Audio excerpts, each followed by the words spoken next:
ओम श्री सतगुरुदेव भगवान की जय।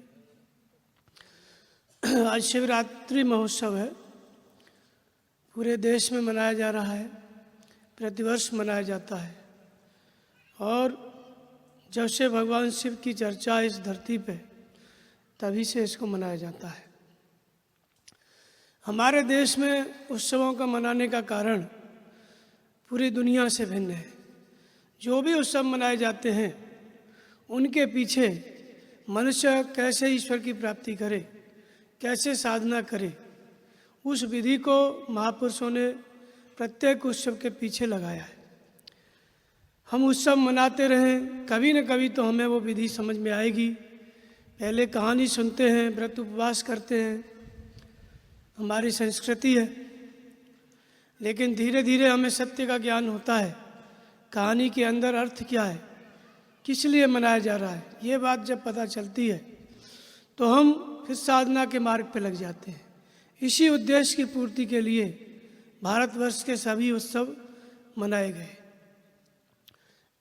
जैसे आज शिवरात्रि है, तो शिव क्या है,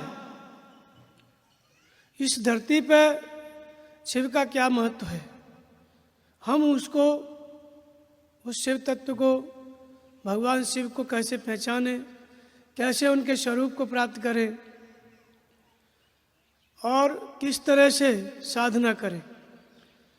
माता पार्वती का, भगवान शंकर का जो रामचरितमानस में एक कथानक आता है, जिसमें आप लोग उसको पढ़े होंगे। माता पार्वती के दो जन्म हुए। पहले सती के रूप में थी, सती के रूप में थी, भगवान शिव की पत्नी थी। लेकिन भगवान राम को जब भगवान शंकर ने प्रणाम किया तो सती के मन में संदेह हुआ और उन्होंने कहा कि शंकर जगत बंद जगदीशा, सुर नर मुनि सब नावे सीसा, तिन ने प्रसुतः कीन परिणामा, कई सच्चिदानंद परिधामा। जिसको सुर नर और मुनि सभी प्रणाम करते हैं, सिर नवाते हैं, उन भगवान शंकर ने एक राजा के लड़के को प्रणाम किया। सती के मन में भ्रम हुआ कि राम कैसे परमात्मा।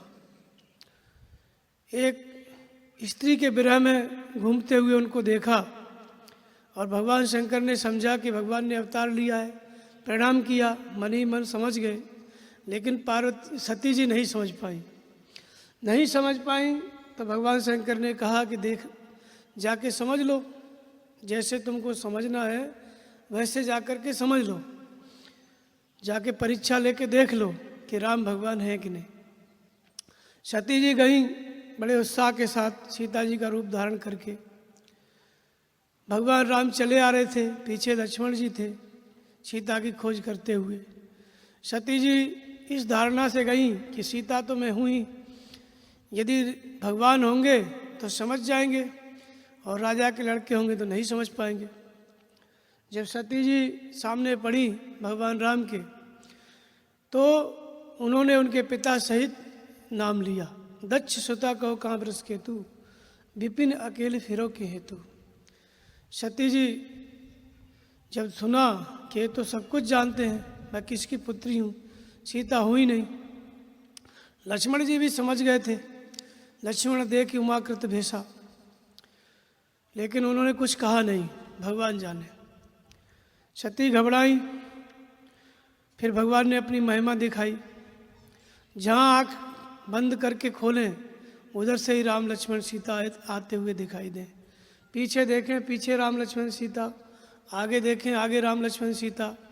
फिर आँख बंद कर ली, उसके बाद संपूर्ण ब्रह्मांड, अलग अलग शंकर, ब्रह्मा, विष्णु, महेश, सरजू, अलग अलग अवधपुरी, नाना भांति सृष्टि विस्तारा, विराट रूप दिखाया।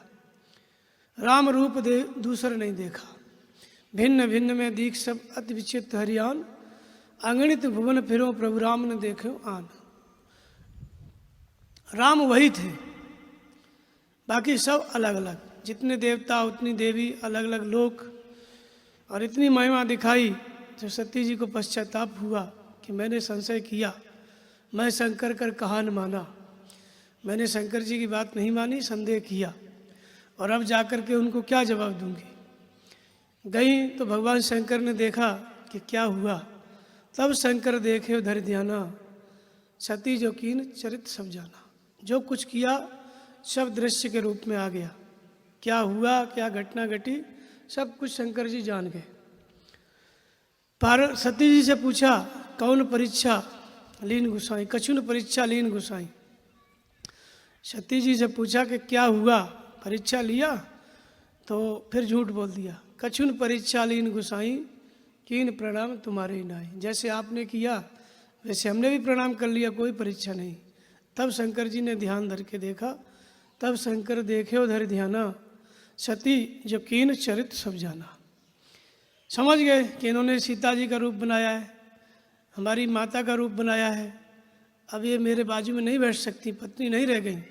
सन्मुख शंकर आसन दीना, अपने सामने शंकर जी ने आसन दिया। उनको भी पता चल गया कि हमने गलती किया। अब रोज शंकर जी अलग हो गए, ध्यान समाधि में बैठ गए। सती जी वियोग में घूमती रहीं। फिर नौता आया, पिता के यहाँ यज्ञ था। भगवान शंकर ने कहा कि देखो हमसे द्वेष करता है दक्ष जो तुम्हारा पिता है, नौता नहीं दिया है, निमंत्रण नहीं दिया है, बिना निमंत्रण के जाओगी तो अपमान होगा। फिर भी नहीं मानी, चली गई। वहाँ पे देखा कि शंकर जी का हिस्सा नहीं है, उनका आसन नहीं है।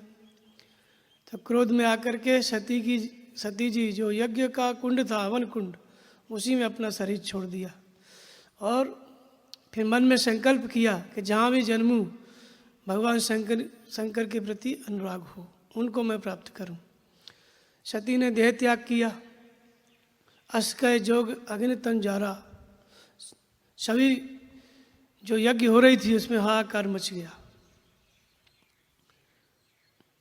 ये कहानी है। और दूसरी फिर पार्वती के रूप में आई, हिमाचल के यहाँ पैदा हुई, नाम पड़ा पार्वती। जब बचपन में ही थी, 5-7 साल की हुई, तो देवर्षि नारद आए, तो उन्होंने उसका हाथ देखा, इसलिए दिखाया कि इनका विवाह किससे होगा। तो हाथ देख के उन्होंने कहा नारद जी ने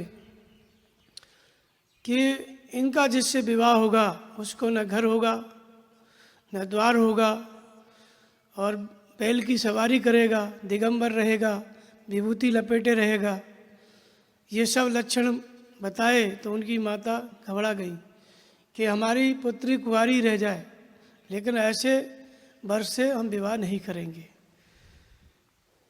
तब नारद जी ने कहा कि देखो ये सारे लक्षण शंकर जी में हैं, और जो विवाह शंकर सम हुई 200 गुण सम कह सब कोई। ये सभी लक्षण शंकर भगवान में हैं। यदि शंकर भगवान से विवाह होता है शिव से, तो दोष भी गुण के रूप में परिवर्तित हो जाएंगे। तो शंकर भगवान से विवाह कैसे होगा? तो कहा कि भावे उमैठ सकें त्रिपुरारी, जो तप करे कुमार तुम्हारी। तपस्या करेंगी तब शंकर जी से विवाह होगा। अब तपस्या का जब पता चला कि तपस्या करनी है और कर्म में शंकर जी से विवाह लिखा है, तो पार्वती जी बचपन में ही तपस्या के लिए तैयार हो गई। माता पिता घबरा गए कि इतने कम उम्र में तपस्या के लिए वन में जाना, तप करना, अति सुकुमार न तन तप जोगु। उनकी माँ ने कहा कि अति सुकुमार तन है, ये तपस्या के योग्य नहीं है। फिर भी पार्वती जी ने कहा कि नहीं, जो हमारे भाग्य में लिखा है हमको वो करने दिया जाए, वही हम करेंगे। और फिर तपस्या करने गई। तपस्या करने लगी, बीच में बहुत कठिन तप किया। तपस्या का वर्णन आता है, कछु दिन भोजन बार बतासा, कि ये कठिन कछु दिन उपवासा। कुछ दिन भोजन में केवल जल और हवा। फिर बील पात में परे सुखाई, 3 सहस सम्मत सोई खाई। बेलपत्र जो होता है, बेल का पेड़, वही पत्ता नीचे गिरता था, सूखता था, उसी को खाती थी 3000 वर्ष तक। पुण्य पर हरे सुखाने उपरना, ओ मैं नाम तब भयो उपरना। सूखे पत्ते का भी त्याग कर दिया, फिर नाम पड़ा अपर्णा। इस तरह से तपस्या, फिर परीक्षा हुई उनकी, सप्त ऋषि आए। उन्होंने कहा कि हमने अच्छा वर ढूंढा है, शंकर को छोड़ो, विष्णु से विवाह करो। तो पार्वती जी ने कहा कि शंभु सकल अवगुण भवन, विष्णु सकल गुण खान, जे कर मन रम जाय सं ते ही सन काम। माना कि शंकर जी संपूर्ण दुर्गुणों की खान है और विष्णु संपूर्ण सद्गुणों का भंडार है, लेकिन जिसका मन जिससे लग गया उसको उसी से काम है। और आपसे नहीं रहा जाता है तो संसार में बहुत से वर और कन्या हैं, उनकी अगुवाई जाके करो। अब मैं जन्म शंभु हितारा, को गुण दूषण करे विचारा, जन्म कोट सत रगड़ हमारी, वरें शंभु न तो रहे कुआरी। ऐसा हट करके तपस्या में लगी। एक दिन भगवान की प्राप्ति हुई, परीक्षा पास किया, आकाशवाणी हुई। भगवान ने कहा, शंकर जी को कहा, भयो मनोरथ सफल तब, आकाशवाणी पार्वती को हुई, भयो मनोरथ सफल तब सुन गिरिराज कुमार, परिहर दुसा कलेश सब अब मिली है त्रिपुरार। अब जाओ घर, शंकर जी की प्राप्ति होगी। शंकर जी का पार्वती का विवाह हुआ। उस विवाह के बाद जो रात्रि मनाई जाती है उसका नाम है शिवरात्रि, जिसको आज आप लोग मना रहे हैं। अब ये संपूर्ण साधना पद्धति है। बाहर किसी शंकर को पाने के लिए तपस्या की क्या आवश्यकता है? बाहर बैठा हुआ है, जाके प्रणाम कर लो, प्रार्थना कर लो। आज तक कोई ऐसा हुआ जिसने तपस्या करके किसी से विवाह किया हो? तपस्या तो केवल भगवान की प्राप्ति के लिए की जाती है। तो फिर ये क्या है शंकर और क्या है पार्वती? ये हमारे जीवन में किस तरह से है? हम इस त्यौहार को क्यों मना रहे हैं?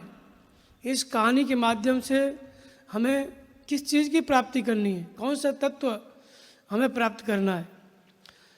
तो इसमें शंकर जी और पार्वती दो का संबंध है, दो का विवाह हुआ है। पार्वती ने तपस्या की है शिव के लिए। तो पहले ये समझना होगा शिव किसको कहते हैं। तो शिव का अर्थ होता है कल्याण तत्व, जो प्रकृति की सीमाओं से अतीत है, असीम है, उसी को शिव तत्व कहते हैं। और दूसरा शिव का अर्थ होता है जो उस तत्व में स्थित हो गया।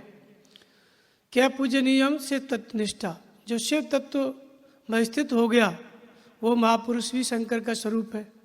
एक तो शिव क्या है? प्रकृति की सीमाओं से असीम तत्व है, कण कण में व्याप्त है, प्रत्येक मनुष्य के अंदर है। और दूसरा शिव किसको कहते हैं? जिसने उस असीम तत्व को प्राप्त कर लिया साधना करके, वो शिव तत्व में स्थित महापुरुष, वो सद्गुरु है, शंकर स्वरूप है। तुलसीदास जी कहते हैं, वंदे बोधमयम नित्यम गुरुम शंकर रूपेणम, यमाश्रितो वक्रोपि चंद्र सर्वत्र बंधते। मैं शंकर स्वरूप सद्गुरु की वंदना करता हूँ, जिनकी शरण जाने से टेढ़ा चंद्रमा जिनके मस्तक पे बंधनी होता है, ठीक ऐसे ही उस सद्गुरु की, शिव तत्व में स्थित सद्गुरु की शरण जाने पर हमारा प्रत्येक का मन जो कि टेढ़ा है वो सीधा हो जाता है, समर्पित हो जाता है। तो यहाँ पर शंकर को कहा गया है सद्गुरु। तो इस सद्गुरु को प्रकृति की सीमाओं से जो असीम तत्व है शिव तत्व, उसको प्राप्त करने के लिए साधना कैसे करें, कैसे उसको प्राप्त करें, कहाँ से शुरुआत करें, भगवान को कहाँ खोजा जाए? तो व्यापक एक ब्रह्म अविनाशी, सत चेतन घन आनंद राशि, अस्प्रभ हृदय अक्षत विकारी, सकल जीव जगत दीन दुखारी। वह परमात्मा कण कण में व्याप्त है, लेकिन कहाँ पे रहता है? प्रत्येक मनुष्य के हृदय में रहता है। हृदय में रहते हुए भी हम दीन हैं और दुखी हैं, उसको जान नहीं पाते। कैसे प्रकट होता है? तो नाम निरूपण नाम जतन से, सो प्रकटत जिम मोल रतन से। नाम का जप करो, नाम को समझो, नाम के जप को किस प्रकार है, यत्न पूर्वक लगोगे तो प्रकट होता है।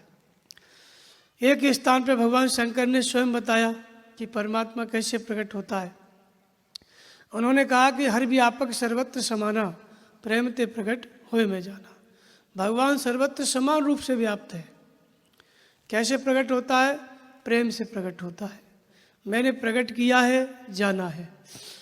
तो शंकर को प्राप्त करने के लिए, प्रकृति की सीमाओं से अतीत होने के लिए सहज प्रकाश स्वरूप परमात्मा को पाने के लिए जो उपाय किया जाता है वो है प्रेम के साथ नाम का जप।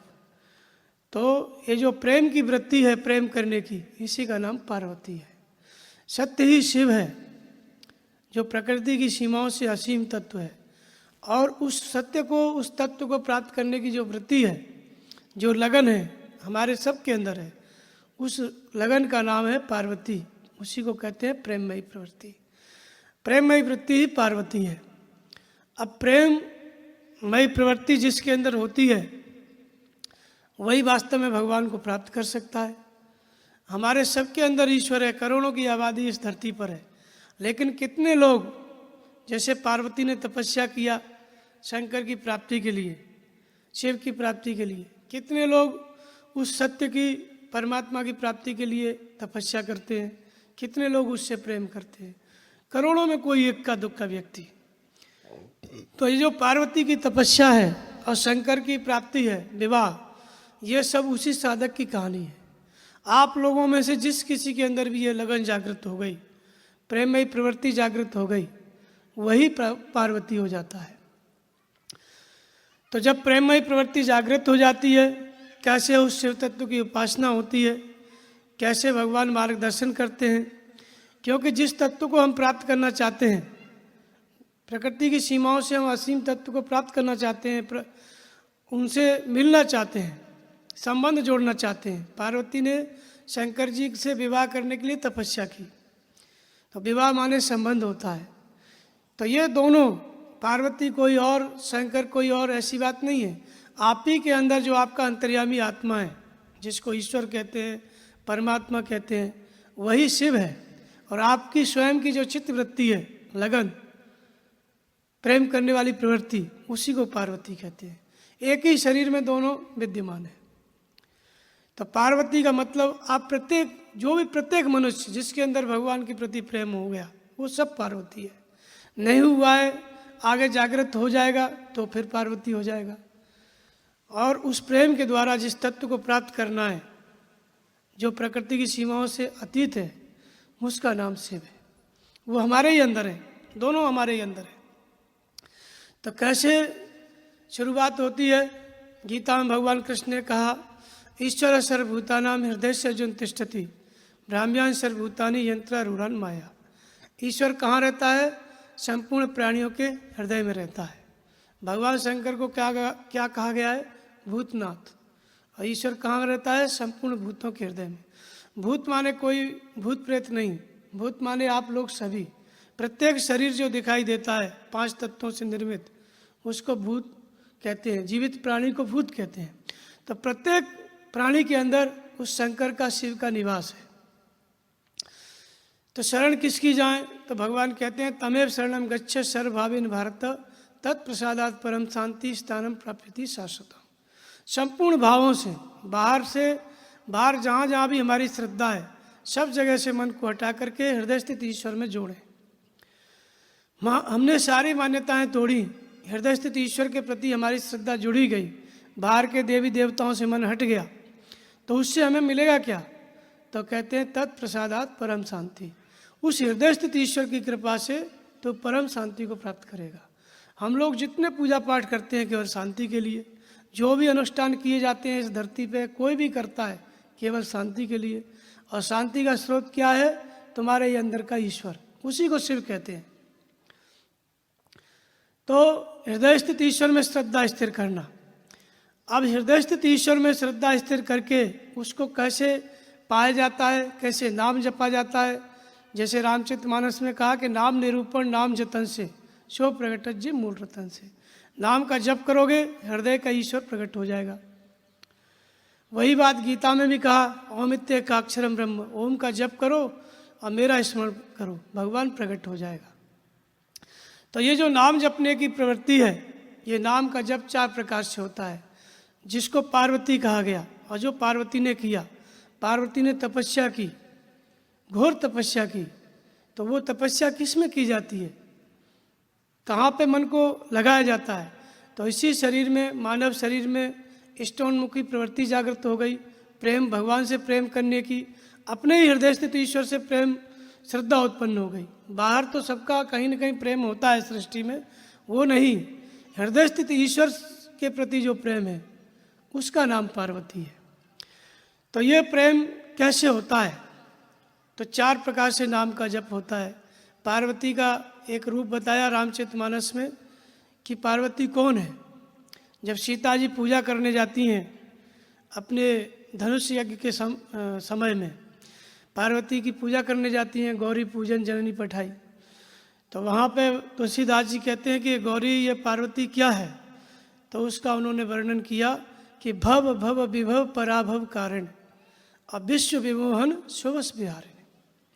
ये क्या है पार्वती? भव भव विभव और पराभव,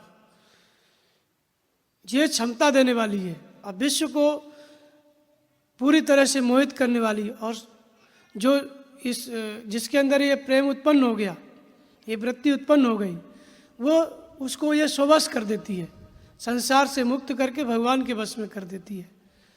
उस वृत्ति का नाम पार्वती है। तो भव का मतलब क्या होता है? भव माने संसार होता है। ये नाम जप की 4 अवस्थाएं बताई गई। नाम के जप से ही परमात्मा प्रकट होगा, इसी में तपस्या करेंगे, मन को लगाएंगे, तभी शिव की प्राप्ति होगी। तो शुरुआत कहाँ से करना होगा? कब हम पार्वती बनेंगे? तो नाम का जप 4 प्रकार से, बैखरी, मध्यमा, पश्चंती, परा। परा की स्थिति में जाकर के शंकर की प्राप्ति हो जाती है, शिव की प्राप्ति हो जाती है। शुरुआत कहाँ से करनी होती है? बैखरी से। तो जब हम बैखरी माने व्यक्त होना, बोलना, जैसे मैं बोल रहा हूँ, आप सुन रहे हैं, आप लोग भी अपना सारा व्यवहार बोलकर ही करते हो। मन में क्या चल रहा है हमारे में, हम दूसरे व्यक्ति को नहीं बता सकते, और दूसरे व्यक्ति के मन में क्या चल रहा है हम भी नहीं समझ सकते। इसलिए हमारा संसार क्या है? वाणी के स्तर पर है। तब पहला पार्वती का रूप क्या है? भव। इसलिए इसको क्या कहा गया? भवानी। भवानी कहा गया ना, जो संसार को समाप्त कर देती है, संसार से जो मुक्त कर देती है, इसलिए भवानी एक नाम कहा गया। कई नाम है उनके। तो भव माने संसार। जब हम बेखरी से जाप करते हैं बोल करके, कैसे? जैसे ओम ओम, तो ओम का जप करो या राम का जप करो, दोनों का अर्थ एक ही है। चाहे ओम शब्द का जप करो चाहे राम शब्द का जप करो, दोनों का अर्थ एक ही होता है। तो ओमित्य का अक्षरम ब्रह्म, वह माने, ओ माने वह परमात्मा, अहम माने तुम स्वयं, जो तुम्हारे हृदय में निवास करता है, उसका नाम ओम है।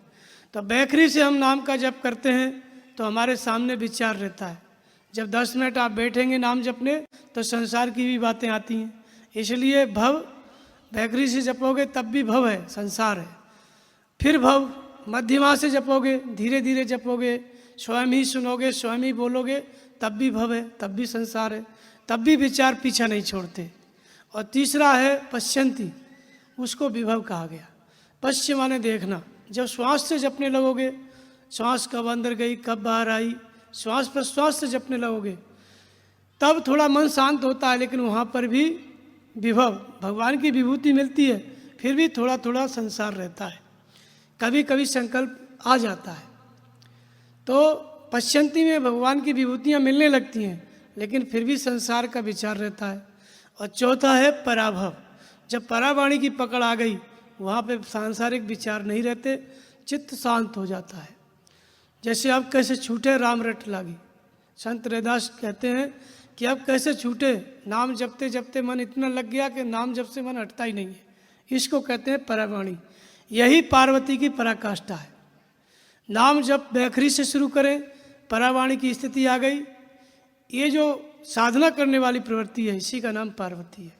भव से पार हो जाता है साधक, और प्रकृति की जो सीमाओं से असीम तत्व है शिव, उसकी प्राप्ति कर लेता है।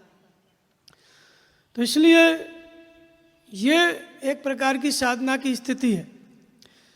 अब जब नाम जपता है साधक, तो भगवान जिसकी प्राप्ति कर रहा है वो कौन सी सुविधा देता है? वो भगवान, वह शिव तत्व जिस दिन से हम नाम का जप शुरू करते हैं, हमारे साथ में क्या व्यवहार करता है? तो उसको गीता में कहा गया कि उपद्रष्टा अनुमंता च भर्ता भोक्ता महेश्वर परमात्मेति चाप्युक्तो देहे अस्मिन् पुरुषपर। ये जो परमात्मा है, शिव तत्व है, हमारे सबके अंदर है। कैसे है? जैसे सूर्य का प्रकाश है, कोई अच्छा काम करे बुरा काम करे, सूर्य प्रकाश दे रहा है, लाइट जल रही है, आप गीता का पाठ करो, उपन्यास पढ़ो, लाइट मना नहीं करेगी। इसी तरह से हमारे सब के अंदर वो परमात्मा किस रूप में है? उपद्रष्टा के रूप में है। उपद्रष्टा का अर्थ होता है अत्यंत समीप। जैसे हमारी आँख है, कान है, नाक है, सब कुछ है, उससे भी ज़्यादा समीप वह परमात्मा दृष्टा के रूप में है। अब ये जो दृष्टा परमात्मा है, हमसे बात कैसे करे, कैसे हम उससे बात करें, ये क्रम कैसे बदले? दृष्टा के रूप में तो सबके अंदर है, ये दृष्टा से हनुमंता कैसे हो? तो ये जो नाम का जप हम करते हैं, श्रद्धा हृदय स्थित ईश्वर में स्थिर करके, तो नाम का जप करते हैं, तो संसार में जिसने नाम का जप करके शिव तत्व की स्थिति पाली है, ऐसा महापुरुष संसार में कहीं भी होगा। जब आप ओम का जप करने लगेंगे तो शिव तत्व में स्थित सद्गुरु आपको हृदय स्थित ईश्वर की प्रेरणा से मिल जाएंगे। सद्गुरु जब मिल जाएंगे नाम का जप करते करते, तो सद्गुरु की पहचान हो गई, फिर वो हो गए शंकर और साधक हो गया पार्वती। जो नाम जप रहा है उनका ध्यान कर रहा है सद्गुरु का, सद्गुरु शिव हो गए, शंकर हो गए, और उनका ध्यान करने वाला साधक पार्वती हो गया। तो ये बाहर दो अलग अलग हो गए। बाहर जो सद्गुरु हैं वो शिव तत्व में स्थित सद्गुरु हैं, शिव हैं, और हम जो साधना कर रहे हैं, नाम जप रहे हैं, नाम जपने वाला साधक है, चाहे वो स्त्री है चाहे पुरुष है, वो पार्वती है। अब हम किस लिए सद्गुरु का ध्यान करते हैं, आश्रम में आते हैं? इसलिए ध्यान करते हैं कि हमारा उनसे संबंध जुड़ जाए। वो जो 2 मिनट के लिए दिखाई देते हैं, 24 घंटे दिखने लगे उनका स्वरूप, इसीलिए हम अभ्यास करते हैं, नाम जपते हैं। तो शंकर पार्वती के विवाह का अर्थ होता है कि 24 घंटे सद्गुरु का स्वरूप आपके सामने रहे, 1 मिनट के लिए भी ना हटे। समझो ये स्थिति आ गई, शंकर जी का पार्वती से विवाह हो गया, पार्वती को शंकर जी की प्राप्ति हो गई। इस स्थिति के लिए हमको शंकर स्वरूप सद्गुरु चाहिए, शंकर स्वरूप सद्गुरु चाहिए। और सद्गुरु क्या करता है? गुरु कभी शिष्य नहीं बनाता है, गुरु सदा गुरु ही बनाता है। इसलिए रामचरितमानस में शंकर 2 प्रकार के बताए गए, एक तो पुण्य और पाप से परे शंकर सद्गुरु, और दूसरा सुकृति सम्मुतन विमल विभूति पुण्यात्मा शंकर। एक तो पुण्य और पाप से परे हो गया, जो सद्गुरु तत्वदर्शी महापुरुष हो गया, जो प्रकृति की सीमाओं से असीम तत्व में स्थित हो गया, प्रेम के द्वारा साधना करके जिसने अपने अंदर के शिव तत्व को पा लिया। एक तो वो सद्गुरु जैसे स्वामी जी जो बाहर हैं, और दूसरा आप सभी शंकर हैं। जैसे 100 रुपये का नोट भी नोट है, 1000 का नोट भी नोट है, तो आप सब भी शंकर हैं। आप कौन से शंकर हैं? पुण्यात्मा शंकर। और आपके अंदर जो प्रेम करने की प्रवृत्ति है वो पार्वती है। तो पुण्यात्मा जो शंकर है वो पुण्य और पाप से परे कैसे हो, इसके लिए साधना करना है। इसके लिए पार्वती का साधक का संबंध सद्गुरु से जोड़ना है। तो सद्गुरु की पहचान हो गई, भगवान की प्रेरणा से सद्गुरु मिल गए, तो वो हो गए शिव और हम हो गए पार्वती।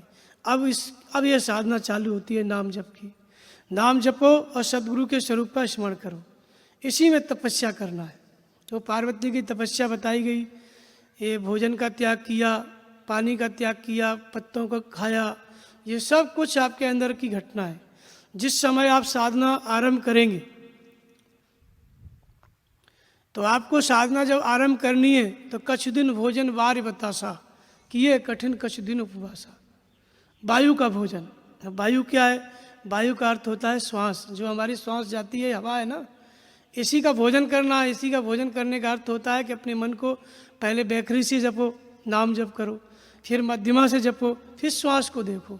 जब श्वास में मन लगने लग गया, श्वास गई तो ओम, आई तो ओम, ये हो गया कछु दिन भोजन वार्य बतासा, हवा का भोजन। दूसरे विचारों को ना आने देना। फिर किए कठिन कछु दिन उपवासा, जब निर्विचार स्थिति आती है तो उपवास हो गया। इंद्रियां अपने विषयों को ग्रहण नहीं कर रही हैं तो उपवास हो गया। बाहर का भोजन का त्याग नहीं, भीतर हमारा इंद्रियां, हमारी मन किसी भी विषय को ग्रहण ही नहीं कर रही हैं तो उपवास हो गया। ऐसे ही धीरे धीरे करके बेलपत्र को खाने लगी, तो एक एक पत्ता क्या है? एक एक संस्कार है, और एक एक संस्कार क्या है? एक एक शरीर है। जैसे ही आप श्वास में नाम जपते जाएंगे, वैसे ही ये नाम किसके लिए जपा जा रहा है? शिव के लिए, प्रकृति की सीमाओं से अतीत होने के लिए, शिव तत्व की प्राप्ति के लिए जपा जा रहा है। कौन जप रहा है? पार्वती। हमारे अंदर लगन है, प्रेम है, तभी तो हम बैठ करके 1 घंटा नाम जपते हैं। लगन नहीं है, प्रेम नहीं है तो कौन जपेगा? तो इसलिए पार्वती को ही शिव मिलेगा। तो नाम का जब आरंभ हो गया श्वास प्रश्वास के द्वारा, तो वायु का आहार हो गया। फिर एक एक करके संस्कार कटते गए तो बील पत्र का खाना हो गया। पत्ता क्या है? पेड़ में पत्ते लगते हैं तो पत्तों को आप देखेंगे, पत्ता अंकुरित होगा, कोपल बनेगा, बड़ा होगा और गिर जाएगा, फिर नया पत्ता निकलेगा। तो और हमारा शरीर क्या है? हमारा शरीर, हम जन्म लिए, बड़े हुए, पके, वृद्ध हुए और गिर गए। तो ये एक एक शरीर, हमारे इस शरीर के अंतराल में हजारों करोड़ों शरीर भरे हुए हैं। लेकिन ये सब पता कैसे चलेगा? ये पता तब चलेगा जब आप तपस्या करने लगेंगे, नाम जपने लगेंगे। तो जब श्वास प्रश्वास में नाम जपेंगे, इससे भी आगे की स्थिति में जाएंगे, तब ये जो शरीर के कारण है संस्कार, सब एक एक करके झरने लगेंगे, गिरने लगेंगे। वही पार्वती उन्हीं को खा रही थी। अर्थात संस्कार जब कटने लगते हैं तो संस्कारों के अंतराल में जो आत्मा का तेज था वो आत्मा में इकट्ठा होने लगता है। इसलिए पार्वती उनको खा करके तृप्त हो रही थी। अर्थात संस्कारों में जो हमारी आत्मा थी, उन संस्कारों से, शरीरों से, जीते जी शरीरों से मुक्त होकर के अपने स्वरूप में प्रतिष्ठित होने लगती है, वो शक्ति आत्मा की। तो इसलिए प्रकृति के सभी संस्कार कट गए तो उमय नाम तब भयो अपर्णा। अपर्णा का मतलब होता है प्रकृति से परे हो जाना। ये तपस्या है, ये पार्वती ने की। इस तरह से 3-3 हजार वर्ष बैठ के कोई जिंदा नहीं रहता है। जब माता पिता से उनकी उत्पत्ति है तो उसकी, जिसका जन्म है उसकी मृत्यु भी है। तो हजारों वर्ष किसी की उम्र नहीं होती है, 100 साल, 200 साल, अधिक से अधिक 400 साल। लेकिन 3-3 हजार वर्ष तक तपस्या, फिर इसके बाद भी जीवित रहना, ये सब आपके अंतःकरण की वृत्तियाँ हैं। तो नाम जपते जपते जब सारे संस्कार शांत हो गए तो आकाशवाणी हुई कि अब तुम्हें शिव की प्राप्ति होगी। भगवान ने पार्वती को भी आकाशवाणी दिया कि परिहर दुसह कलेश सब अब मिलिए त्रिपुरार। सब कलेश तपस्या बंद करो, भगवान मिलेंगे। उधर शंकर जी को भी आकाशवाणी दिया कि पार्वती तब कीन अपारा। भगवान ने कहा कि मेरा आदेश है, जाकर के उनसे विवाह करो। दोनों को आकाशवाणी हुई। पार्वती को कहा कि बंद करो तपस्या, भगवान मिलेंगे, और भगवान शंकर को कहा कि तुम भी पार्वती के साथ विवाह करो। ऐसा भगवान ने आकाशवाणी से दोनों का संबंध जोड़ा। बाहर के विवाह के लिए आकाशवाणी की क्या आवश्यकता है? बाहर एक जगह कोई बैठा है, कहीं पार्वती कहीं शंकर, तो न तपस्या की आवश्यकता है न आकाशवाणी की, जा कर के कर लेंगे। और बाहर कहीं शंकर और पार्वती आपके सामने विवाह कर लिए तो आप लोग उनको भगवान मानेंगे? कभी कभी नहीं मान सकते। बाहर विवाह कर लिए आपके सामने और रहने लगे कहीं साथ साथ, तो आप लोग भगवान नहीं मान सकते, असंभव है ऐसा। कभी भी कोई ऐसा कर लेता है, जैसे कोई महात्मा ही कहीं विवाह कर लिया, कुछ कर लिया, तो आप लोग कहते हैं साधु, मतलब उसके प्रति आपकी श्रद्धा हो जाती है। तो भगवान भी अगर ऐसा काम करता है आपके सामने तो आप लोगों की श्रद्धा होगी? कभी कभी नहीं हो सकती है। इसलिए ये सारी कहानी आपके भीतर की है। तो आपके अंदर जो प्रेममयी प्रवृत्ति है वो पार्वती है। ये प्रेम कैसे बढ़ता है? इसी प्रेम से भगवान प्रकट होता है। भगवान शिव कहते हैं कि हर व्यापक सर्वत्र समाना, प्रेम ते प्रकट हुए मैं जाना। प्रेम से प्रकट होता है, मैंने किया है। ये प्रेम कैसे बढ़ता है? तो नाम जप के द्वारा। नाम जप 4 प्रकार से होता है, बेखरी, मध्यमा, पश्चंती, परा। जब नाम का जप आरंभ करते हैं तो 2-4 महीने में आपको, जिसने नाम जप लिया है, नाम जप के शिव तत्व को पा लिया है, ऐसा महापुरुष आपको मिलेगा, प्रेरणा होकर के उनके दर्शन होंगे। तो नाम का जप करना और सदगुरु के स्वरूप का स्मरण करना, उनका ध्यान करना। आपको शंकर होना है तो आपसे पहले जो शंकर हुआ है उसको देखना पड़ेगा, उसको देखना पड़ेगा, ध्यान करना पड़ेगा, पूजा करनी पड़ेगी, तभी पार्वती सिद्ध होगी। यानी शंकर चाहिए उसको, बाहर सदगुरु चाहिए, तभी पार्वती की सिद्धि होगी। तभी उसको बाहर सदगुरु मिलेंगे, तब भीतर शंकर का स्वरूप प्राप्त होगा। तब उसके अंदर जो प्रकृति की सीमाओं से असीम तत्व है उसकी उपलब्धि होगी। जब बाहर शंकर स्वरूप सदगुरु मिल जाएंगे तब, उनसे संबंध जुड़ जाएगा तब। तो ध्यान करते हैं, हम नाम जपते हैं, सदगुरु का ध्यान करते हैं, यहाँ से हमारी साधना आरंभ होती है। फिर वो भगवान क्या हमको मदद करता है? तो उपद्रष्टा रहता है। पहले वो परमात्मा सबके अंदर है। जिस दिन से आपकी श्रद्धा स्थिर हो गई, ओम का जप करने लग गए, सदगुरु का ध्यान करने लग गए, उसी दिन से वह भगवान अनुमति देने लगता है, अनमनता हो जाता है। सही क्या है, गलत क्या है, भगवान आपको बताने लगते हैं। क्या करना है, क्या नहीं करना है, ये सब बातें आपको बताने लगेंगे। तब उसको कहते हैं अनुमंता। फिर अनुमति के अनुसार चलने लगा साधक भगवान की बात को पकड़ के, तो वही हो जाता है भर्ता। भर्ता का अर्थ होता है योगक्षेम करने वाला। जिसमें आपका हित होगा भगवान वही काम करेंगे। आप अपने मन से कुछ करना भी चाहेंगे तो भगवान नहीं करने देंगे। जैसे देवऋषि नारद विवाह करना चाहते थे, भगवान ने नहीं करना दिया, इसको कहते हैं भर्ता। इससे भी आगे की स्थिति में होता है भोक्ता। जो कुछ भजन चिंतन नाम जब ध्यान बनता है साधक से, उसको भगवान ग्रहण कर लेते हैं। जब भगवान ग्रहण करने की स्थिति में आते हैं तो उसको भर्ता कहते हैं, उसी को महेश्वर कहते हैं। तो भर्ता भोक्ता महेश्वर, भोक्ता कहते हैं और उसको महेश्वर भी कहते हैं। महेश्वर का अर्थ होता है महान ईश्वर भाव में स्थित, इसी को महेश भी कहते हैं, अर्थात प्रकृति का स्वामी हो जाता है। साधना कहाँ से शुरू की? नाम जप से, ध्यान से। भगवान ने मार्गदर्शन आरंभ किया, भगवान के मार्गदर्शन में चलते चलते वो साधना कहाँ पहुँच गई? महेश्वर हो गया, प्रकृति का स्वामी हो गया, अर्थात अपने मन को वश में कर लिया। जो जिसके मन जिसके वश में होता है उसको क्या कहते हैं? उसी को शंभु कहते हैं, उसी को शंकर कहते हैं, उसी को महेश कहते हैं।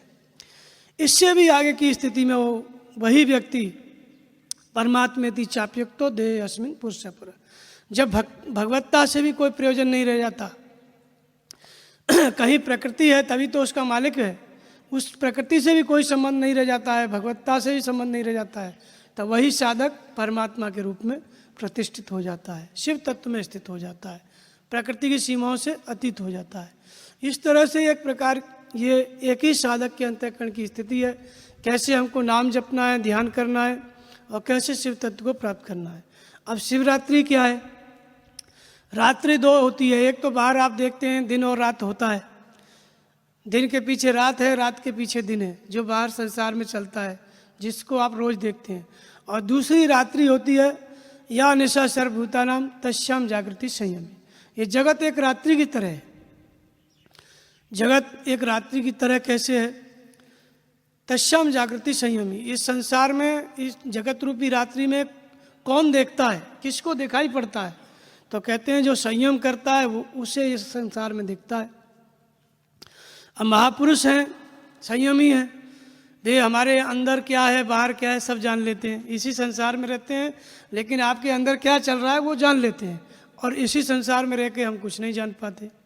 तो यह जग जामिन जागे जोगी, तुलसीदास जी भी वही बात कहते हैं, गीता की बात। ये संसार क्या है? एक रात्रि है, इसमें जोगी लोग जगते हैं। तो जगत रूपी रात्रि में कैसे जगते हैं? तो नाम जी जब जागे जोगी, बिरच बिरंच प्रपंच भी होगी। जो नाम का जप करने लग गया वही जागृत हो जाता है। तो नाम का जप करने से आखिर जागृति होती कैसे है? तो जानिए तब वही जीव जग जागा और जब सब विषय विलास फिरागा। नाम का जप करते करते जब वैराग्य हो जाता है तो उसको कहते हैं आत्मा की जागृति। तो इसलिए नाम का जप करते करते जब आत्मा जागृत हो जाती है तो इसको जिस दिन से आत्मा जागृत हो गई, आत्मा जागृत होने का अर्थ है कि जैसे हम लोग संसार में रहते हैं, अब सभी लोग जागृत रहते हैं। कौन कहेगा कि सोने का टाइम है, 4-6 घंटा सोने के बाद सब जग जाते हैं, लेकिन जगने के बाद भी आप जान पाते हैं? जगने के बाद भी आपके सामने कौन आ रहा है, उसके अंदर क्या घट रहा है, आप जानते हैं? नहीं जानते हैं। आप अपने बच्चे के अंदर क्या वो सोच रहा है, कहाँ जाएगा, उसके अंदर की बातों को जान पाते हैं? नहीं जान पाते। वो हमारे अंदर की बातों को नहीं जान पाता है। क्या घटना घट रही है हर व्यक्ति के मन में, हम लोग जागते हुए भी नहीं देख पाते। जागते सभी हैं लेकिन फिर भी दिखाई कुछ नहीं पड़ता है। इसलिए जगत रूपी रात्रि इसको कहा गया। घने अंधकार में हम लोग जी रहे हैं और जोगी लोग जाग जाते हैं। और जोगी जागने का मतलब होता है कि जो नाम का जप करेगा वही जोगी होगा। नाम जिए जप जागे जोगी। नाम को जीव से जो जपेगा, चाहे वो विरक्त हो, चाहे ग्रस्त हो, घर में रहे, चाहे वन में रहे, जो नाम का जप शुरू कर दिया उसी का नाम जोगी है और वो जागृत हो जाता है। तो जागृत होने का मतलब क्या है कि उसको तीनों कालों की जानकारी मिलने लगती है। जैसे जो चीज़ें वो नहीं जानता था नाम जपने से पहले, वही बातें नाम जपते जपते उसको ज्ञात होने लगती हैं। तो इसको कहते हैं जागृति। ये जागृति आ गई, फिर साधना चलती है नाम जप की। जैसे जैसे नाम जपता जाता है जागृति और उन्नत होती जाती है। तो धीरे धीरे जब संयम सध गया, तस्याम जागृति संयमी, जिसका संयम पूरा हो गया, जैसे महापुरुष हैं, सद्गुरु हैं, उनका संयम पूरा हो गया तो वो सब कुछ देखते हैं संसार में। इसी संसार में, यही संसार उनके लिए दिन के जैसा हो जाता है और यही संसार सबके लिए क्या है, रात्रि के जैसा है। तो ये जगत रूपी रात्रि जब तपस्या करते करते साधक शिव तत्व की उपलब्धि कर लेता है तो यही जगत रूपी रात्रि शिवरात्रि हो जाती है। शिव तत्व को प्राप्त कर लिया, पहले साधारण मनुष्य था, अब जब शिव तत्व को प्राप्त कर लिया तो शिव हो गया, तो उसके लिए यही जगत रूपी रात्रि क्या हो जाती है, शिवरात्रि हो जाती है। तो ईशावास्यमेदं सर्वम यत् किंचित जगत्याम जगत, सर्वत्र ईश्वर को ही देखता है, जगत रह ही नहीं जाता। जिह जाने जग जाए राई, जिसको जान लेने पर संसार खो जाता है उसी का नाम परमात्मा है। तो जो शिव तत्व में स्थित सद्गुरु हो जाते हैं वो जैसे ही शिव तत्व में स्थित हुए संसार खो जाता है। ये जगत रूपी रात्रि इसमें भली प्रकार वो देखते हैं, यही शिवरात्रि हो जाती है। और जब शिव तत्व में स्थित हो गया, कौन शिव तत्व में स्थित हुआ, जो प्रेम करता था भगवान से। कौन करता था, जो नाम का जप करता था। वो नाम जप कौन कर सकता है, आप सभी कर सकते हैं। तो नाम का जप करने वाली प्रवृत्ति है वो पार्वती है। नाम का जप करते करते जब प्रकृति की सीमाओं से अतीत हो गया, शिव तत्व में स्थित हो गया, तो शंकर और पार्वती का संबंध जुड़ गया। इसलिए शंकर जी क्या हैं, अर्धनारीश्वर, आधा स्त्री आधा पुरुष, एक ही शरीर में दो। तो हमारे सबके अंदर दोनों हैं। हमारी जो आत्मा है उसी का नाम शिव है, क्योंकि वो प्रकृति की सीमाओं से अतीत है। और हम स्वयं, हमारी जो प्रेममयी प्रवृत्ति है उसका नाम पार्वती है। ये दोनों इसी शरीर में है। तो जब प्रेम, सब तो करते नहीं, प्रेम करते करते, नाम जपते जपते जो प्रकृति की सीमाओं से अतीत हो गया, अपनी आत्मा को प्राप्त कर लिया, परमात्मा को प्राप्त कर लिया, वो शिव तत्व में हो गया स्थित। तो जो प्रेममयी प्रवृत्ति है वो पार्वती, वो प्रकृति है। अर्धनारीश्वर, आधा स्त्री आधा पुरुष। जो प्रेममयी प्रवृत्ति है वो स्त्री वाचक है, इसलिए वो पार्वती का शरीर आधा, और आत्मा पुरुष वाचक है, इसलिए वो शंकर का शरीर आधा। इस तरह से हमारे दोनों के अंदर आधा स्त्री आधा पुरुष, अर्थात आधा शरीर में शंकर और आधे में पार्वती, सब शरीर में, चाहे वो स्त्री हो चाहे पुरुष हो। वैसे भी बाहर से देखें इस शरीर को, वैसे भी देखा जाए तो 60% शरीर और 40% दो अनुपात में होता है। प्रत्येक पुरुष का 60% शरीर होता है पुरुष का और 40 स्त्री होता है, प्रत्येक शरीरधारी जो मनुष्य होते हैं पुरुष। ऐसे ही स्त्रियों में 60% तो स्त्री के गुण होते हैं और 40 पुरुष के होते हैं। इसीलिए कभी भी कोई भी इलाज करा के स्त्री पुरुष बन जाता है, अभी तो बनने लगे हैं ना। तो ये तो प्रकृति हो गई बाहरी, ये तो बाहरी चीज़ हो गई, उससे शंकर पार्वती से मतलब नहीं है। यहाँ पे अंदर की अनुभूति है। जब साधना करने लगोगे तो अंदर सब कुछ मिल जाएगा। अंदर की आत्मा की प्राप्ति पुरुष की प्राप्ति है, और उस प्राप्ति के लिए जो साधना की जा रही है, नाम जप की साधना, ध्यान, ये जो करने वाली प्रवृत्ति है ये पार्वती है। साधना पूरी हो गई, स्थिर हो गई, चित्त शांत हो गया, प्रकृति पुरुष में विलीन हो गई, प्रकृति पुरुष मिलकर एक हो गए भीतर। तो इसलिए अर्धनारीश्वर। दूसरा इसके आगे आता है ज्योतिर्लिंग क्या है। 12 ज्योतिर्लिंग है हमारे देश में, 12 ज्योतिर्लिंग। ये ज्योतिर्लिंग क्या है, तो जिसने इस शिव तत्व की प्राप्ति की, जिस महापुरुष ने, अब वो घर घर जाके सबको नहीं बता सकता। कहीं भी ऐसे महापुरुष किसी जगह रहे, अपना आश्रम बना के रहे, कुटिया में रहे, पेड़ के नीचे रहे, या जिस क्षेत्र में गए वहाँ जा कर के वहाँ के लोगों को बताया कि वो परमात्मा ज्योतिर्मय है। क्या कहा, क्या नाम है, ज्योतिर्लिंग। तो ज्योतिर्लिंग, लिंग माने कोई ऐसा इंद्रिय का किसी शरीर के भाग का चिन्ह नहीं है जैसा कि लोग कल्पना किए हुए हैं, ऐसा नहीं होता है। जैसे बचपन में सब लोग पढ़ते हैं स्कूल में ना कि स्त्रीलिंग, पुरुष लिंग और नपुंसक लिंग, ये 3 प्रकार की मनुष्य की क्वालिटी होती है। जिसमें स्त्रियों के चिन्ह पाए जाते हैं उसको कहते हैं स्त्रीलिंग, जिसमें पुरुष के चिन्ह पाए जाते हैं उसको पुरुष लिंग कहते हैं, और जिसमें मनुष्य के नपुंसक के चिन्ह पाए जाते हैं उसको नपुंसक लिंग कहते हैं। ऐसे ही परमात्मा क्या है, न वो स्त्री है, न पुरुष है, न नपुंसक है, वो तो निराकार है, ज्योतिर्मय है। ज्योतिषाम अब तज्ज्योति तमसे परमुच्यते ज्ञानम ज्ञेयम ज्ञान गम्यम हृदय सर्वस्य विष्टितम। वह परमात्मा क्या है, ज्योतियों का भी परम ज्योति है, अज्ञान से परे है। कहाँ रहता है, हृदय सर्वस्य विष्टितम, वो सबके हृदय में रहता है। कहीं कैलाश पर्वत पे कहीं नहीं रहता है, या कहीं क्षीर सागर में नहीं रहता है, हृदय सर्वस्य विष्टितम, सबके हृदय में रहता है। तो ज्योतिर्मय है वो परमात्मा, इस बात का बोध कराने के लिए, जैसे दिए में आप ज्योति जलाते हो तो उसका एक आकार होता है ना, ऊपर की तरफ लो जाती है ऊपर की तरफ, वैसे ही लाइट भी जलती है, बल्ब भी जल रहा है तो उसका भी एक आकार बन जाता है।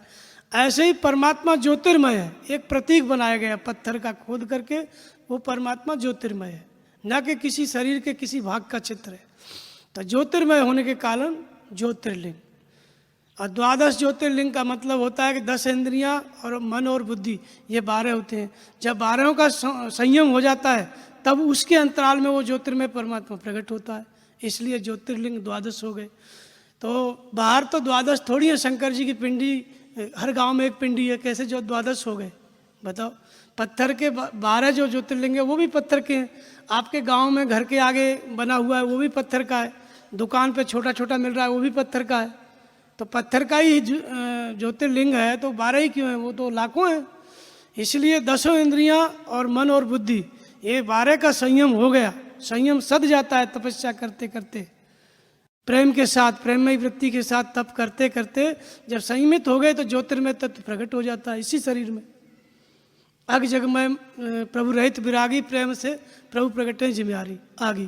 प्रत्येक लकड़ी में आग है, प्रत्येक लकड़ी में फर्नीचर है, चाहे माचिस का तीली बनाओ चाहे फर्नीचर बनाओ, प्रत्येक पेड़ में है। लेकिन पेड़ को काटेंगे कुछ नहीं मिलेगा, एक तरीका है जब वो फर्नीचर बनता है। ऐसे ही दूध की हर बूंद में मक्खन है, लेकिन ऐसे नहीं पाओगे, एक तरीका है, दही बनेगा, मक्खन निकलेगा, फिर मथा जाएगा, मथा जाएगा, फिर मक्खन निकलेगा।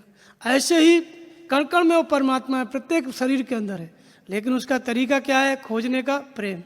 इसलिए प्रेम में ही प्रवृत्ति पार्वती, इसलिए पार्वती को का शंकर जी के साथ विवाह हुआ। पार्वती है तो शंकर मिलेगा, नहीं तो नहीं मिलेगा। तो प्रेम के द्वारा नाम जपते जपते प्रेम होता है परमात्मा से, इंद्रियों का संयम हुआ, वह ज्योतिर्मय तत्व शिव तत्व प्रकट हो जाता है। इसलिए ज्योतिर्लिंग, द्वादश ज्योतिर्लिंग।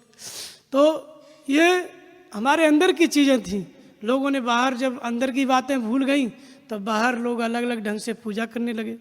तो पूजा बहुत हुई लेकिन शंकर किसी को नहीं मिला, शंकर किसी को नहीं मिला। जीवन भर पुजारी पूजा करता है, बड़ी लगन से करता है, लेकिन फिर भी शंकर की प्राप्ति नहीं होती है, क्योंकि ये विधि अलग है। कथानक पढ़ेंगे रामायण गीता तो आपको लगेगा सब बाहर होगा, लेकिन खोजोगे तो बाहर मिलेगा नहीं।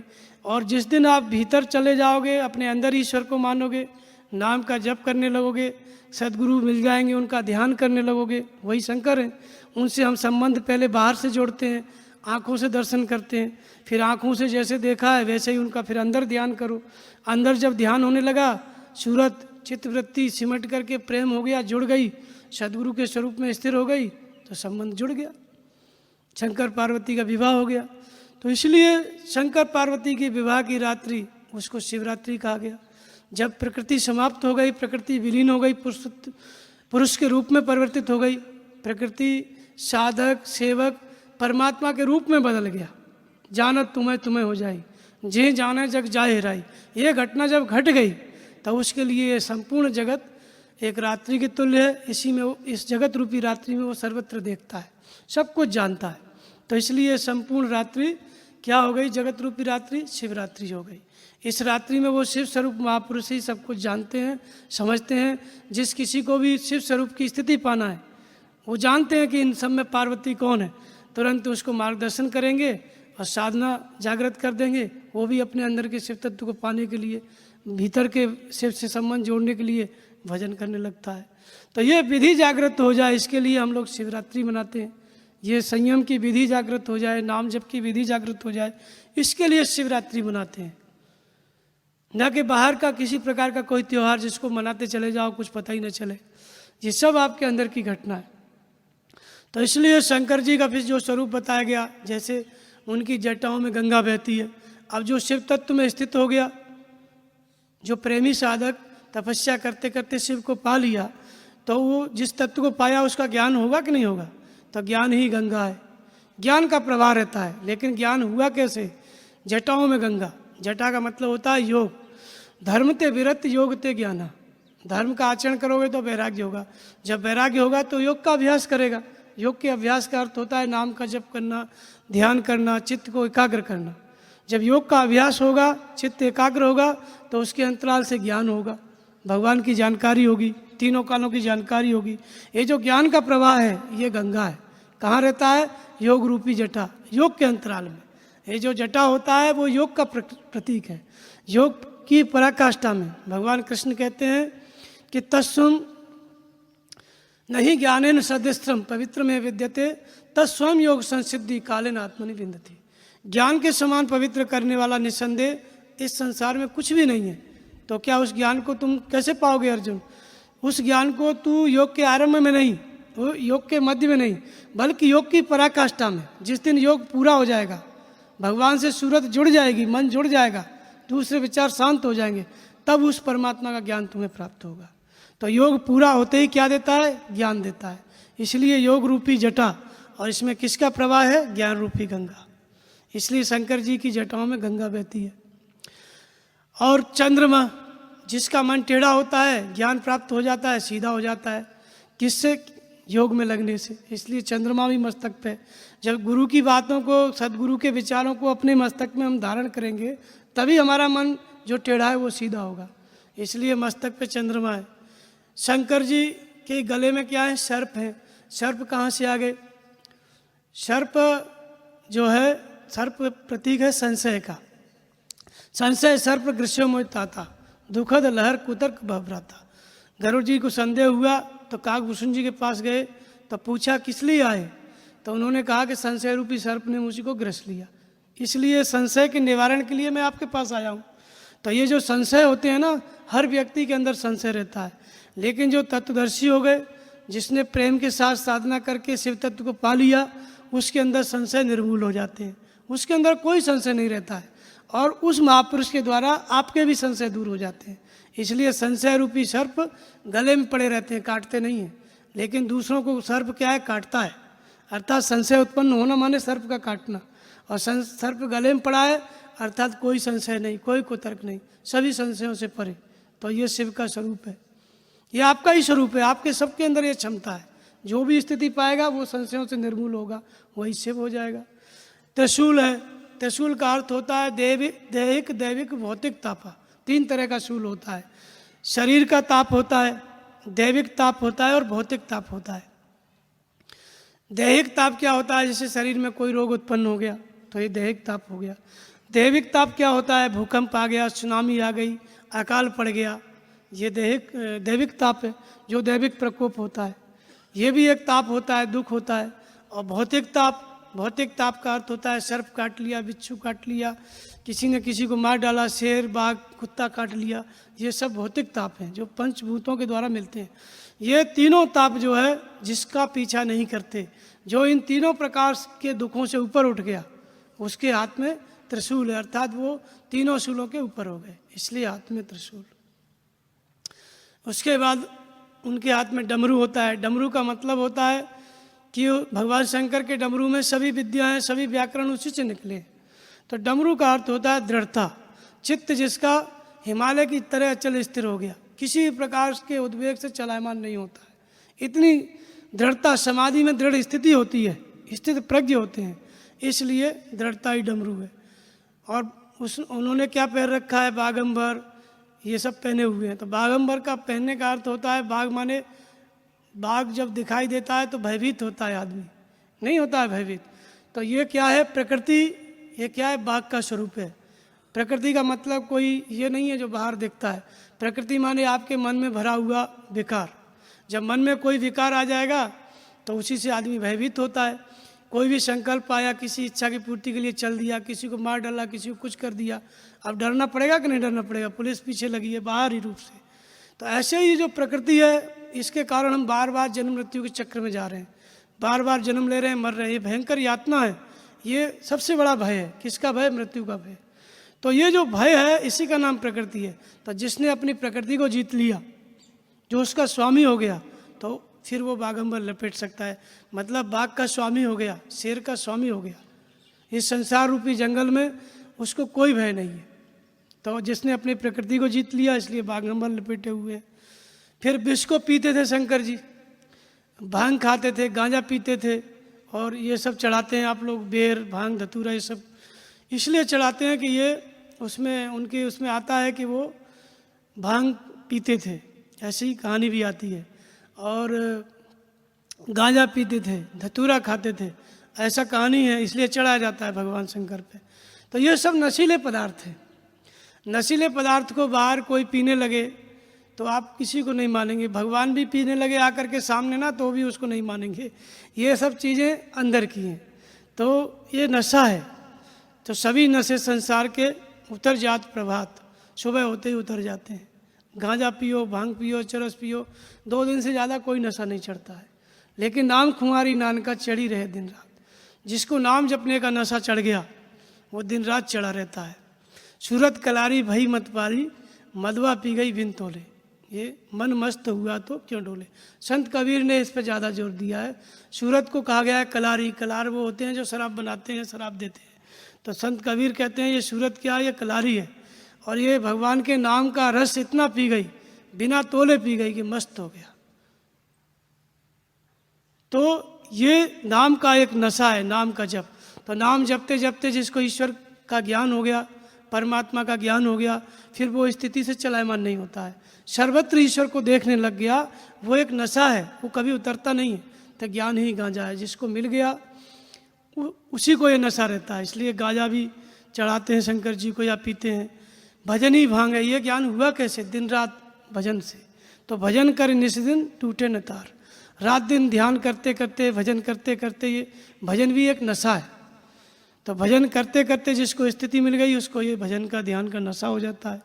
तो ये शंकर के अंदर ये सब गुण रहते हैं, इसलिए भांग और धतूरा और गांजा। तो ये सब उनके एक साधक की, यानी प्रत्येक आपके सब के अंदर ये चीज़ें हैं। ये शंकर जी को तो एक प्रतीक बताया गया कि प्रकृति के सृष्टि जब से उत्पन्न हुई तब से पहले जो योगेश्वर थे, तपस्या करके ईश्वर को प्राप्ति करने वाले जो पहले महापुरुष थे, वो भगवान शंकर थे। अब वो हमारे लिए आदर्श बने, क्योंकि हम सबको पाना है, इसलिए उनकी पूजा करते हैं। हम सबको वही प्रक्रिया से गुजरना है, इसलिए पूजा करते हैं। तो हमको भी नाम जपना है, ध्यान करना है, ये सारे सद्गुणों को अपने अंदर प्राप्त करना है, इसलिए हम शिवरात्रि मनाते हैं। तो चढ़ाते किस लिए हैं, इन अलग अलग गुणों का गान क्यों करते हैं, क्योंकि ये सब गुण हमें चाहिए। शंकर जी के पास जो कुछ है वो हमारे पास होना चाहिए, इसलिए हम पूजा करते हैं। तो ये सब एक एक करके प्रत्येक मनुष्य के अंदर की विभूति है, और महापुरुष में, तत्वदर्शी सदगुरु में ये विभूतियाँ प्रकट हो जाती हैं। आपके अंदर, हमारे अंदर, सबके अंदर है, बीज रूप में है। साधना करेंगे, जिसके अंदर प्रकट हो जाएगी वही महापुरुष हो गया। मीराबाई के अंदर प्रकट हो गई, वो भी शंकर स्वरूप। पायो जी मैंने नाम रतन धन पायो, नाम जप में लीन हो गई, भगवान के प्रेम में लीन हो गई, एक नशा चढ़ गया, खाने पीने की कोई शुद्ध बुद्ध नहीं रह गई। तो वो सब उन्होंने साधना किया, उनको भी ये स्थिति मिली सदगुरु की। जो भी करेगा उसको ये स्थिति मिलेगी। तो इसलिए शंकर काशी में रहते हैं। काशी में रहने का अर्थ होता है ये काया ही काशी है। जो इस शरीर के रहते रहते, जिसने अपनी शंकाओं से अतीत हो गया, नाम जपते जपते, ध्यान करते करते, इस शरीर के रहते रहते जो शंकाओं से मुक्त हो गया, तो वो कहाँ रहता है महापुरुष। जैसे पूज्य स्वामी जी तत्वदर्शी हैं, तो किस में रहते हैं, शरीर में ही रहते हैं ना। जब तक शरीर है तभी तक हमारा सबका कल्याण है। तो इस काया रूपी काशी में ही वो महापुरुष रहता है। जो सिद्ध हो जाता है महापुरुष, शंकर स्वरूप हो जाता है, कहाँ रहता है, इसी शरीर में रहता है। तो इस शरीर जो उनकी काया है वही काशी है। उस शरीर से ही हमारा क्या होता है, कल्याण होता है। तो काशी जा सुनाम बल करो विशो की, काशी मरत जीव अवलोकी। काशी में मरते हुए जीव को मैं देख लेता हूँ, शोक मुक्त कर देता हूँ। तो काशी में मरने का अर्थ ये नहीं है कि वाराणसी में जाके मर जाए कोई। महापुरुष के सामने आप समर्पित हो गए, उन्होंने देख लिया, समझो मुक्ति का सूत्र प्राप्त हो जाता है। तो इसलिए काशी क्या है, मुक्त जन्म में जान, ज्ञान खान अगहन कर, जहाँ बस शंभु भगवान सो काशी सही कसन। जिसके काशी का मतलब है जहाँ मुक्ति का जन्म होता है, मुक्ति जन्म में जान। जिसके पास जाने से आपके अंदर मुक्ति की जागृति हो जाएगी। तो वाराणसी में जाने से तो सभी रहते हैं, किसी को मुक्ति की जागृति नहीं हुई।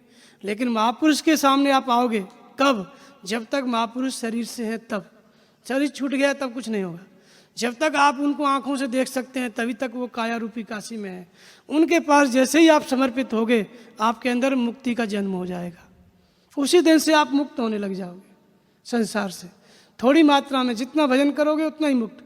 जैसे आपने जितनी देर दर्शन किया, सत्संग सुना, उतनी देर आप संसार से दूर रहते हैं कि नहीं, उतनी देर मुक्त हुए कि नहीं, शांति मिली कि नहीं।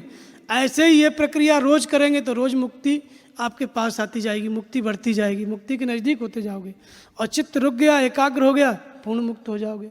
ये कहाँ से मिला? जिस महापुरुष का हमने दर्शन किया, उनका ध्यान किया, तब ये जागृति मिली।